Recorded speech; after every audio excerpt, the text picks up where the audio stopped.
Good evening everyone. বহুত দিন চাহৰ লগত ৰিং পাপৰ খোৱা হোৱা নাই।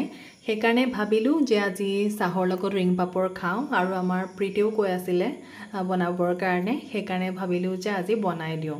আৰু এয়া দেখিছে নহয়, সি হাতত এনেকৈ ৰিং পাপৰবোৰ ভৰাই লৈছে আৰু এটা এটাকৈ তেনেকৈ খাই আছে। কি যে কৰি থাকে নহয় ল'ৰাটোৱে।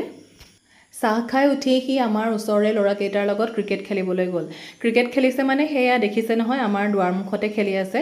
ওচৰতে তেনেকুৱা ডাঙৰ ফিল্ডো নাই ক্ৰিকেট খেলিবৰ কাৰণে। সেইকাৰণে অকণমান সময় এনেকৈ আৰু খেলে, তাকো সদায় নহয়, মাজে মাজেহে। সিহঁতে চাইকেলে চলাই থাকে প্ৰায় আবেলি সময়ত।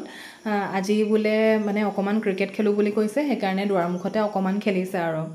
তাৰপাছত সি মোক আজি কৈয়ে আছে যে আজি তাক অকণমান উলিয়াই নিব লাগিব, যিহেতু তাৰ ফাৰ্ষ্ট ইউনিট টেষ্ট হৈ গ'ল, ছামাৰ ভেকেশ্যনো হৈ আছে এতিয়া, আৰু তাক মই ক'তো উলিয়াই নিবও পৰা নাই। আপোনালোকক আগৰ ভিডিঅ'টোত মই কৈছোঁৱে, যিহেতু চাৰিওফালে বানপানীয়ে হৈ আছে, গতিকে ক'তনো উলিয়াই নিম।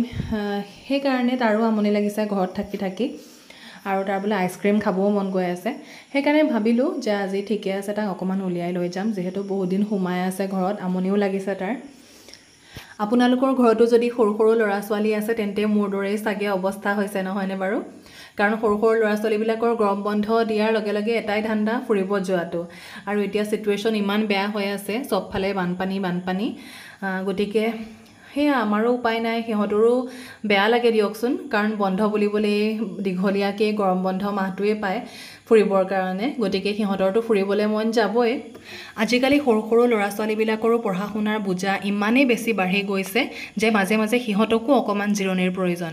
মই কিন্তু তেনেকৈ ভাবোঁ। আপোনালোকে বাৰু কি ভাবে? এই যে গৰম বন্ধ মাহটো সোমোৱাৰ লগে লগে আমি ল'ৰা ছোৱালীৰ কোনটো বিষয়ত ৰাপ আছে বা নাই সেইটো বিচাৰ নকৰাকৈয়ে যে যিকোনো এটা কৰ্মশালাত দি দিওঁ, সেইটো বাৰু আপোনালোকে পচন্দ কৰেনে? মই হ'লে একদমেই পচন্দ নকৰোঁ। বহুতো অভিভাৱকক দেখোঁ যে তেওঁলোকে তেওঁলোকৰ ল'ৰা ছোৱালীক বন্ধৰ সময়খিনি ব্যস্ত কৰি ৰাখিবৰ কাৰণে এনেকুৱা কিছুমান কৰ্মশালাত দিয়ে য'ত তেওঁলোকৰ ল'ৰা ছোৱালীৰ ইণ্টাৰেষ্ট নাথাকে।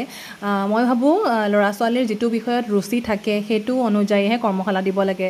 যদি তেওঁলোকৰ সেইটো বস্তুত ইণ্টাৰেষ্টে নাথাকে, গতিকে তেওঁলোকৰ কেনেকৈ মন বহিব কওকচোন? হয়তো মোৰ অনুভৱখিনি কাৰোবাৰ লগত নিমিলিবও পাৰে, গতিকে তেওঁলোকে যাতে প্লিজ বেয়া নাপায়।